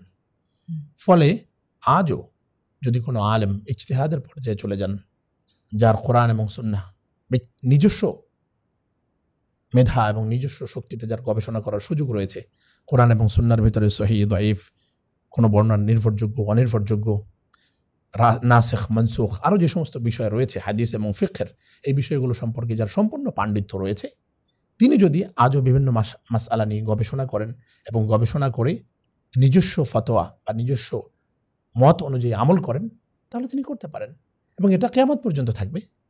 যেমন সৈয়দ মাহদির ব্যাপারে যদি আমরা জিজ্ঞেস করি, যাকে ইমাম মাহদি হিসেবে পরিচিত যিনি, তিনি কোন মাযহাবের অনুসরণ করবেন, এটা নিয়েও আমাদের বিভিন্ন উলামায়ে কেরাম বা অনেকে এটা নিয়েও কথা বলেছেন। কেউ বলেছেন তিনি হানাফি হবেন, কেউ বলেছেন শাফি হবেন, কেউ বলেছেন মালিকি হবেন। এটা করা উচিত না, কারণ তিনি যেই পর্যায়ে থাকবেন তার কোনো মাযহাবের অনুসরণ করার দরকার নেই। তো বুখারী, মুসলিম অথবা তাদেরও আগে ওকিয়া, লাইস, সুফিয়ান সাউরি, তাদের জন্য যদি নির্দিষ্ট কোনো মাযহাবের অনুসরণ করা দরকার না হয়, তাহলে মাহদির কেন লাগবে?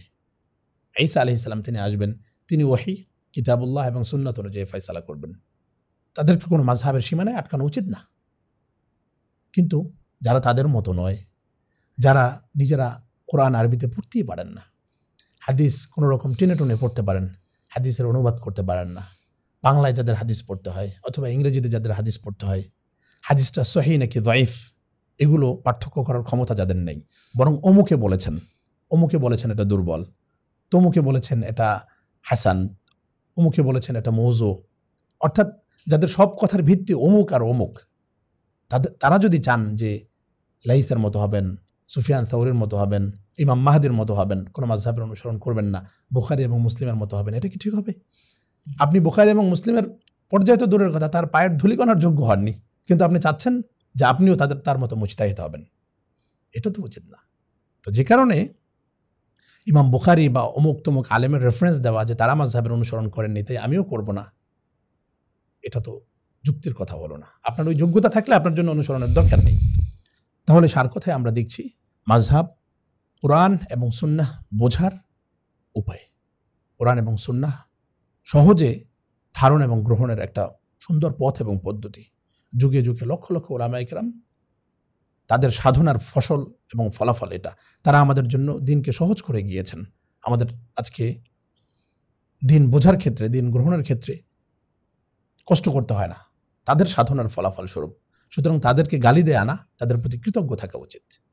এবং সাধারণ মানুষ যাদের কোরআন এবং সুন্নাহ নিয়ে ব্যক্তিগতভাবে গবেষণার সুযোগ নেই, তাদের জন্য মাযহাবের অনুসরণ করা আবশ্যক। এবং এই জন্য উলামায়ে কেরাম কখনো কখনো এটাকে ওয়াজিব বলেন, যে ব্যক্তি বিশেষের জন্য সুনির্দিষ্ট কোনো মাযহাবের অনুসরণ করা আবশ্যক।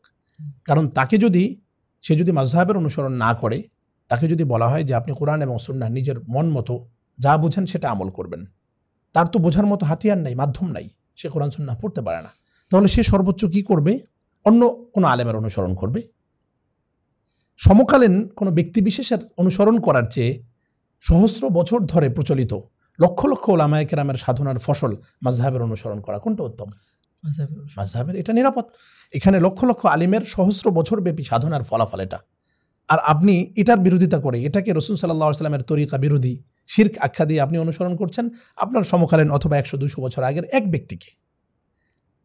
যদি লক্ষ লক্ষ আলিমের ভুল হতে পারে, আপনি এই ভয়ে মাযহাবের অনুসরণ করছেন না, আর আপনি অনুসরণ করছেন 1-2জনকে, তাদের ভুল হতে পারে না?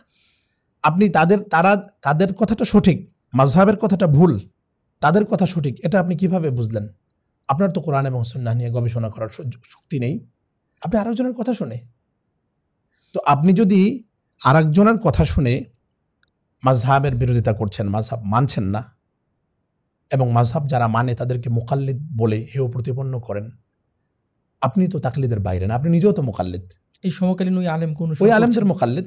আপনি তো কোরআন হাদিসের অনুসরণ করছেন না। কেউ বলবে আমি তো হাদিসের অনুসরণ করি, ওই হাদিসটা সহিহ নাকি যায়েফ এটা বোঝা, রাবিদের অবস্থা দেখা, সনদের অবস্থা দেখা, মাতনের অবস্থা দেখা, এগুলো সব যাচাই করার শক্তি আপনার আছে? নাই তো। আপনি আরেকজনের অনুসরণ করছেন, সে বলছে যে এই হাদিসটা যায়েফ, তো আপনি মেনে নিচ্ছেন। সে বলছে যে এই ফতোয়াটা এটা সঠিক না, ওটা সঠিক, আপনি মেনে নিচ্ছেন। তো আপনি তাকলিদি করছেন, অন্য কাউকে অনুসরণ করছে। তাহলে নিজে অন্য কারো অনুসারী হয়ে আরেকজন অনুসারীকে কিভাবে দোষারোপ করা যায়? নিজে মুকাল্লিদ হয়ে আরেক মুকাল্লিদকে কিভাবে দোষারোপ করা যায়? বরং 1-2জনের মুকাল্লিদ হওয়ার চেয়ে সহস্র কিংবা লক্ষ লক্ষ আলিমের মুকাল্লিদ হওয়াই তো নিরাপদ। এটা তো হলো সাধারণ মানুষের অবস্থা। আর যেটা বলেছেন যে সমস্ত আলেমের ইসলামী শরিয়া সম্পর্কে অনেক ব্যাপক জ্ঞান আছে, সবকিছু বোঝেন এবং যার ইস্তিহাদের সক্ষমতা আছে চিন্তা ভাবনা করার, তিনি চাইলে যেটা বিভিন্ন মাযহাবের যে মতামতগুলো আছে সেটাকে সামনে রেখে যেটা সবচেয়ে শক্তিশালী দলিলের বিচারে, রেফারেন্সের বিচারে, সেকে তিনি চাইলে গ্রহণ করতে পারেন। এটা কিয়ামত পর্যন্ত খোলা থাকবে।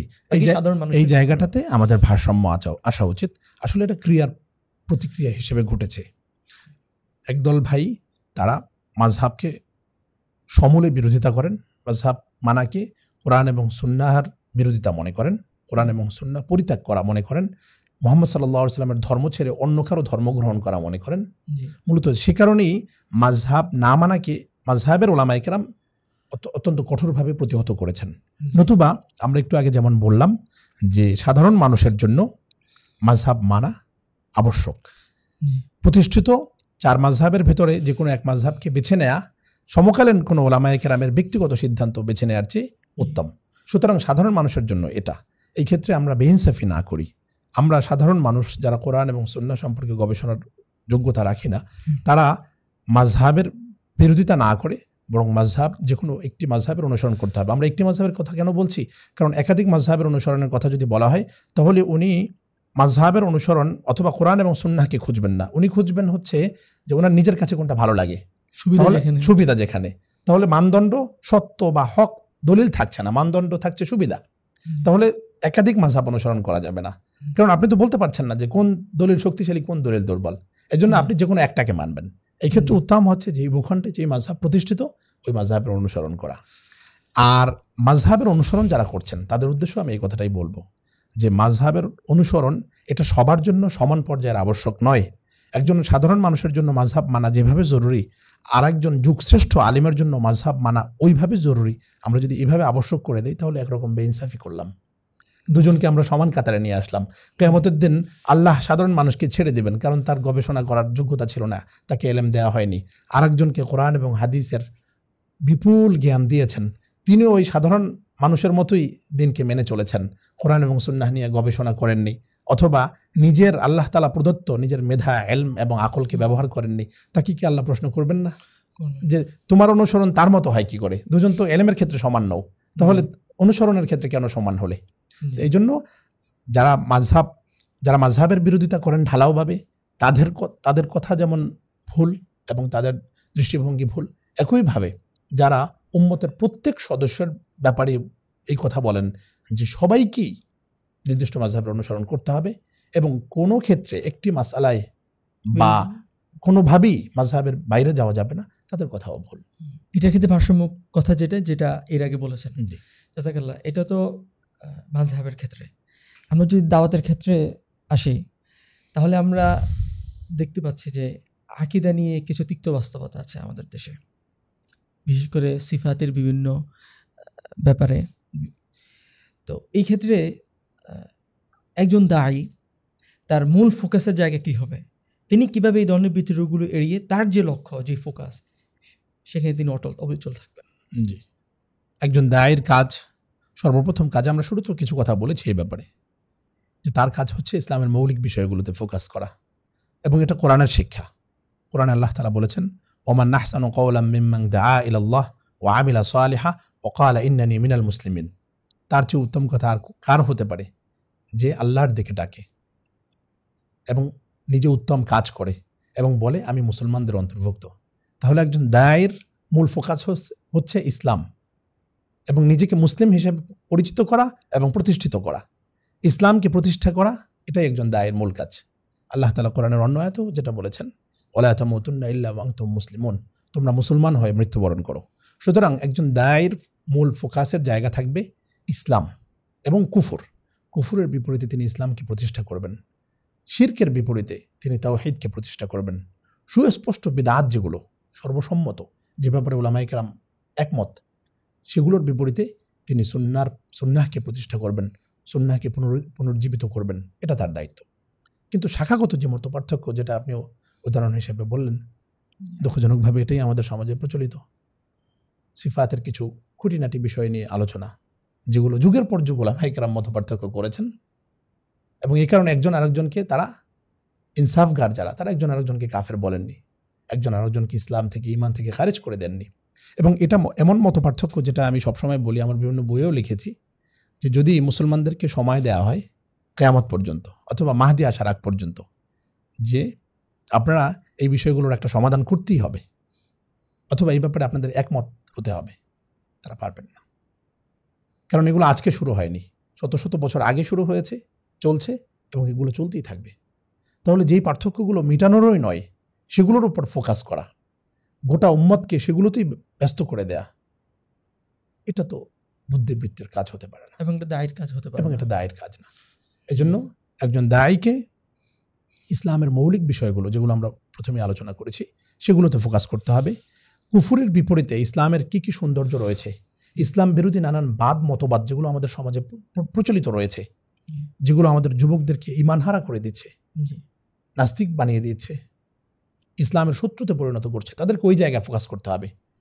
তাদেরকে, যিনি নামাজ পড়ছেন না, একজন দায়ের কাজ হলো তাকে মসজিদে নিয়ে আসা, এরপরে তিনি রফুল ইয়াদান করবেন কি করবেন না, আমিন আসতে বলবেন নাকি জোরে বলবেন, এটা আলেমদের কাজ। তার দায়িত্ব হচ্ছে রাস্তা থেকে তাকে ধরে এনে মসজিদে ঢুকানো, মসজিদে ঢুকানোর পরে নামাজ তিনি কিভাবে পড়বেন, এটা উলামায়ে কেরাম সিদ্ধান্ত নেবেন। তাহলে দায়ী এবং উলামা, তাদের দুইজনের যে কাজের ক্ষেত্রের কিছুটা ভিন্নতা আছে, যদিও এটা সর্বত্র বা সার্বিকভাবে প্রযোজ্য না। বিশেষ করে যারা সাধারণ শিক্ষিত যে সমস্ত দায়ীরা রয়েছেন, যারা কোরআন এবং সুন্নাহর প্রচলিত পরিভাষায় যেটা আলেম নন, তাদের কাজ হচ্ছে আলেমদের কাজ আলেমদেরকে করতে দেয়া, আর নিজেদের যে কাজের জায়গাগুলো, নাস্তিক্যবাদ, ইসলাম বিরোধী নানান মতবাদ, তারপরে ইউদের যে প্রবলেম, হারাম রিলেশনশিপ, জি, পর্নোগ্রাফি, সমাজের মধ্যে সামাজিক যে সমস্যাগুলো, এগুলোতে ফোকাস করা। এবং তারা যদি এই কাজ করেন, তাহলে তারা একদিকে যেমন উম্মার কাছে গ্রহণীয়, অনুসরণীয় হয়ে উঠবেন, অপরদিকে আল্লাহর কাছেও তারা মকবুল হবেন। কারণ তারা ইসলামের একটি বিশাল শূন্যতা পূরণ করতে পেরেছেন। উলামায়ে কেরামের জন্য সব কাজ ছেড়ে দেওয়া তো উচিত না, উলামায়ে কেরাম সব কাজ করতেও পারবেন না। স্কুল, কলেজ, ইউনিভার্সিটি, রাজনীতি সহ নানান জায়গা আছে, যেই জায়গাগুলো আলিমদের চেয়ে সাধারণ মানুষ, অর্থাৎ ওই জায়গার নিজেদের মানুষ, তাদের জন্য করা সহজ। তারা আলিমদেরকে শোনার চেয়ে ওই জায়গার নিজেদের মানুষকে শুনতে পছন্দ করবে, তাদের কাজগুলো ওই জায়গায়। তাহলে আলেমরা যদি খালেস ইসলামী কাজগুলো করেন এবং দায়ীরা যদি ইসলাম বিরোধী অথবা ইহুদদের যে প্রবলেমগুলো আছে ওই জায়গাতে কাজ করেন, দুই কাজের যখন সমন্বয় ঘটবে ইসলাম এবং মুসলিম উম্মাহ পূর্ণতা লাভ করবে, সামগ্রিকভাবে তারা উপকার লাভ করবে মুসলিম উম্মাহ। জাযাকাল্লাহ। তো আলহামদুলিল্লাহ, এর আগে আমাদের যে আলোচনাগুলো গিয়েছে সেটা ছিল আকীদা, মাযহাব, মানহাজ এই সংশ্লিষ্ট। তো এই সংশ্লিষ্ট বিভিন্ন বিভ্রান্তিও আছে, সেটাও আমরা মোটামুটি উল্লেখ করেছি। তো মোহতারাম, এই সংশ্লিষ্ট যে বিভ্রান্তিগুলো আছে, আকীদা, মাযহাব, মানহাজ সংশ্লিষ্ট যে বিভ্রান্তিগুলো প্রচলিত আছে, তো এগুলোর জন্য মানে এগুলো থেকে যারা নতুন দিনে ফেরা ভাই বোন, তারা যেন এগুলো থেকে বেঁচে থাকতে পারে, তো এর জন্য যদি একটা অধ্যয়ন রূপরেখা শেয়ার করতেন। আকীদার ক্ষেত্রে যেটা আমি বলবো, এখানে দুটো বিষয়, একটা আকীদা, একটা ফিকহ। জি। তো আকীদার ক্ষেত্রে আমি বলবো সহজ এবং ইসলামের মৌলিক যে আকীদাগুলো ওই জায়গাগুলোতে ফোকাস করা, এবং সেটার জন্য আমাদের সালাফে সালেহিনের যে গ্রন্থগুলো তারা রেখে গিয়েছেন ওটা অত্যন্ত উপকারী হবে। যেমন ইমাম তাহাবী রাহিমাহুল্লাহর আকীদাতুত তাহাবী, এবং আপনি জানেন যে সকল ধারার ওলামায়ে কেরাম এবং সকল ধারার মুসলমানরাই এটা পড়েন। কারণ কি, এখানে মৌলিক বিষয়গুলো আলোচনা করা হয়েছে। তো সুতরাং এই সকল বই যেমন আছে, যেমন ইমাম তাহাবীর আকীদাতুত তাহাবী, ইমাম আহমদ ইবনে হাম্বলের উসুলুস সুন্নাহ, এরপর ইমাম আবু হানিফা রাহিমাহুল্লাহ তার 5টি বই, আল ফিকহুল আকবর, আল ফিকহুল আবসাত, আল ওয়াসিয়া, আর রিসালা, আল আলিম আল মুতাআল্লিম, এই যে বইগুলো, এই বইগুলো অনুবাদ অথবা উলামায়ে কেরামের সংস্রবে পড়া। তো সালাফে সালেহিনের আরও যেমন আছে সাঈদ আল উস্তাওয়াবি আন নিজাপুরের আল ইতিকাদ, আস সাওয়াদুল আযম, এমন নানান বই আছে। তো প্রাচীন আকীদা, আমাদের ইমামদের যে আকীদাগুলো তারা যে বইগুলো লিখে গিয়েছেন এই বিষয়গুলো পড়া। আর এর বাইরে কোনো পড়াই আপনি জানেন যে উলামায়ে কেরামের সান্নিধ্য ছাড়া এটা আসলে সম্ভব না, সেটা আকীদা হোক অথবা ফিকহ হোক। ফিকহের কিতাবগুলো এটা একা একা ব্যক্তিগতভাবে আসলে পড়াশোনার বিষয় না। তো তারা কি করবেন, আকীদার ক্ষেত্রে আমি যেমন বলেছি মৌলিক কিছু বইগুলো পড়বেন, ফিকহের ক্ষেত্রেও তারা মৌলিক যে কিছু বই আছে, যেমন ইসলামী জীবন, ইসলামের অর্থনৈতিক ব্যবস্থা, ইসলামের ঋণ ব্যবস্থা, ইসলামে নারী অধিকার, বা এরকম যত বই আছে এই ধরনের সাধারণ বিষয়গুলো, উন্মুক্ত বিষয়গুলো, ফিকহি বিষয়গুলো ওইভাবে পড়া। আর হচ্ছে সবচেয়ে গুরুত্বপূর্ণ যেটা আকীদা এবং ফিকহ সকল ক্ষেত্রেই উলামায়ে কেরাম তাদের সংস্রবে থাকা, তাদের সান্নিধ্যে থাকা, ব্যক্তিগতভাবে যে কোনো একজন আলিমকে নিজের পথ প্রদর্শক হিসেবে গ্রহণ করা, যার তত্ত্বাবধানে নিজের অভিভাবক হিসেবে গ্রহণ করা, এবং তার তত্ত্বাবধানে মূলত এই পাঠগুলো চালিয়ে যাওয়া। কারণ অনলাইনের যুগে আপনি সোশ্যাল মিডিয়া, ইউটিউব, ফেসবুক এগুলো থেকে এখান থেকে কতক্ষণ নিলেন, ওখান থেকে কতক্ষণ নিলেন, এক শেখ থেকে এতক্ষণ, আরেক শেখ থেকে এতক্ষণ, এইভাবে আসলে সৃজনশীল বা সুদূর প্রসারী কোনো গাইডলাইন পাওয়া এটা কঠিন। আম ইস্তিফাদা মানে সাধারণ ক্ষেত্রে, সাধারণ জ্ঞানের ক্ষেত্রে এটা সবার ক্ষেত্রেই শোনা যায়, সবার কথা শোনা যায়, সবার থেকে উপকৃত হওয়া যায়।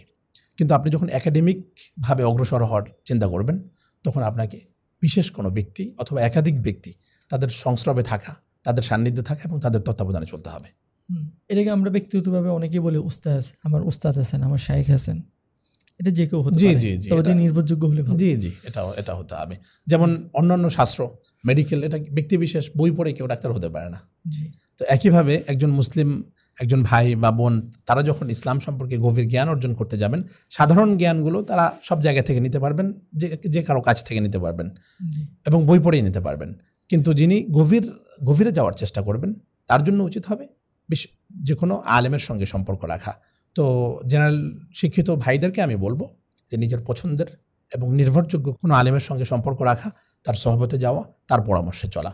আর বোনেরা যারা আছেন তারা নিজের অভিভাবক, নিজের বাবা বা নিজের হাজব্যান্ড, ভাই, অথবা নিজের পরিচিত কোনো আলেমা, কোনো আলেমা, তার সংস্রবে থাকা এবং তার কাছ থেকে দিন নেবেন, তার পরামর্শ অনুযায়ী চলবেন। জাযাকাল্লাহ।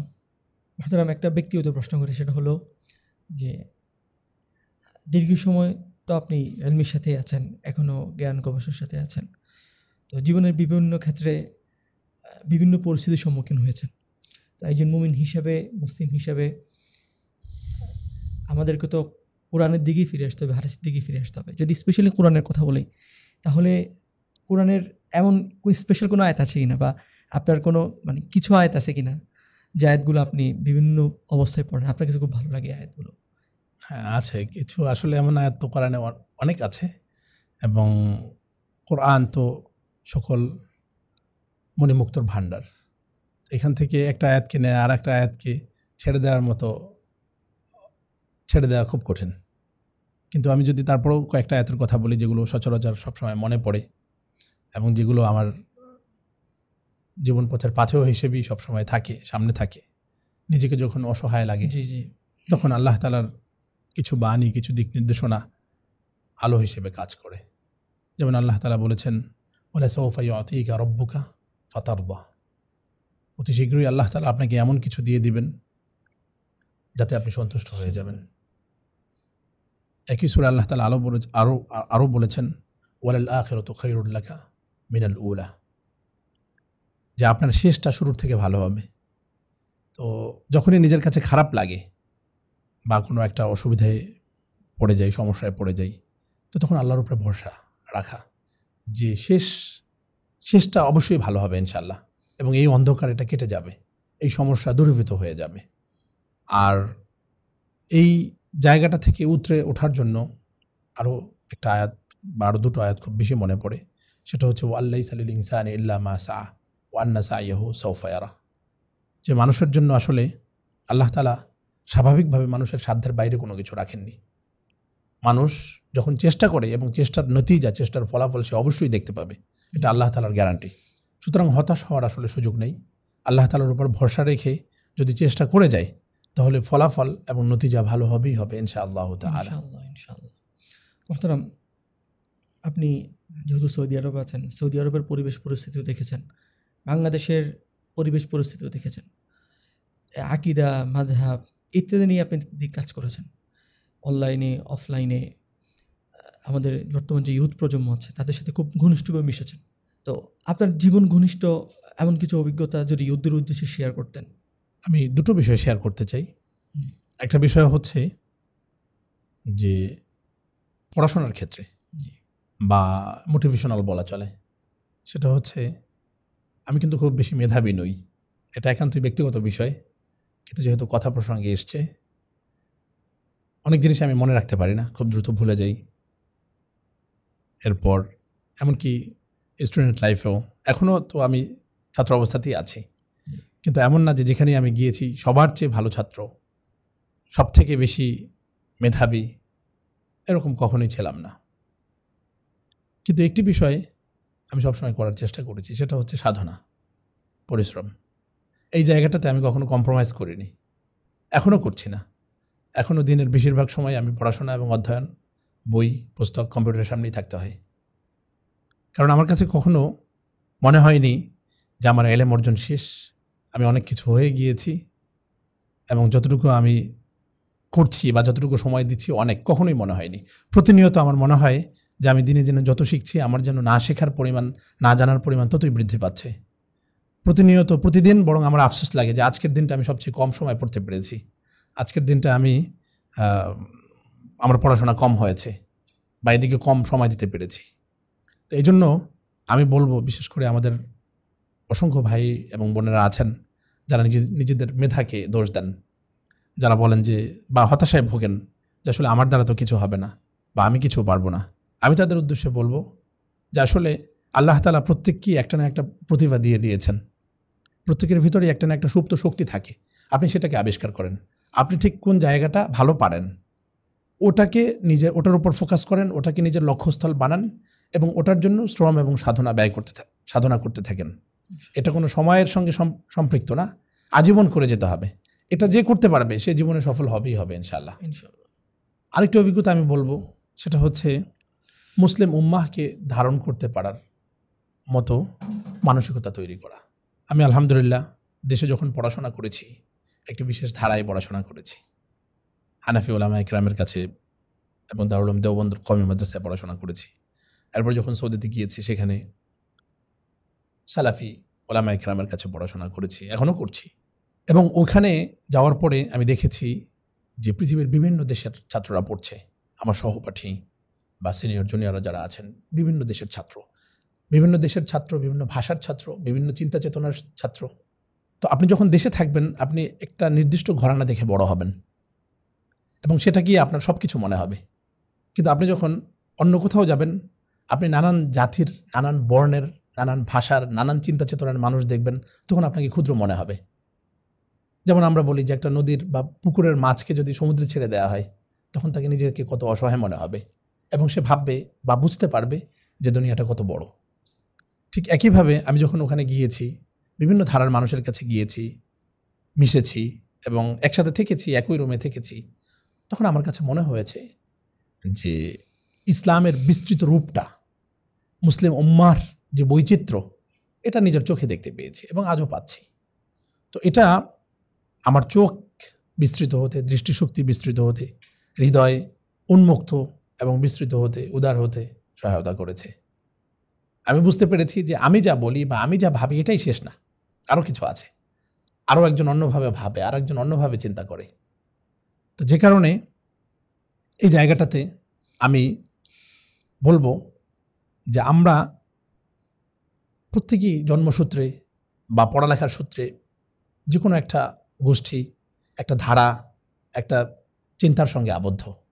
আমরা যদি সবসময় ওটার মাঝেই থাকি, সবসময় ওটাকে কেন্দ্র করেই চিন্তা করি, তখন অন্যকে ধারণ করা বা গ্রহণ করার যে উদারতা এবং যে শক্তি, ওটা দুর্বল হয়ে পড়ে। যে কারণে অনেক সময় ভুল বোঝাবুঝির উপর, বরং মুসলিম উম্মার যেই দূরত্ব, এটার অনেক বড় কারণ ভুল বোঝাবুঝি। একজন আরেকজনকে কাছাকাছি না দেখা, সামনে না দেখা, একজন আরেকজনকে সরাসরি নিজে প্রশ্ন না করা, নিজে জানতে না চাওয়া, বরং শোনা কথার উপর বা পূর্ব কল্পিত নানান ভুল ধারণার উপর একজন আরেকজনকে বিচার করা। এই জন্য আমি মুসলমানদেরকে বলবো একে অপরের কাছে যেতে, একে অন্যের মানে নানান ধারার, নানান চিন্তার মানুষের সঙ্গে উঠবোস করতে, এবং এটাকে আমাদের যে ক্ষুদ্র ক্ষুদ্র মতপার্থক্য, এগুলোকে কিছু নৌকার সঙ্গে তুলনা করতে, যেই নৌকাগুলো সবগুলোই ইসলাম নামক সাগরে চলছে। ওটা যদি মনে করি, তাহলে মুসলিম উম্মাকে, সমগ্র মুসলিম উম্মাকে আমার ভাই মনে হবে, সবার প্রতি আমার দরদ থাকবে।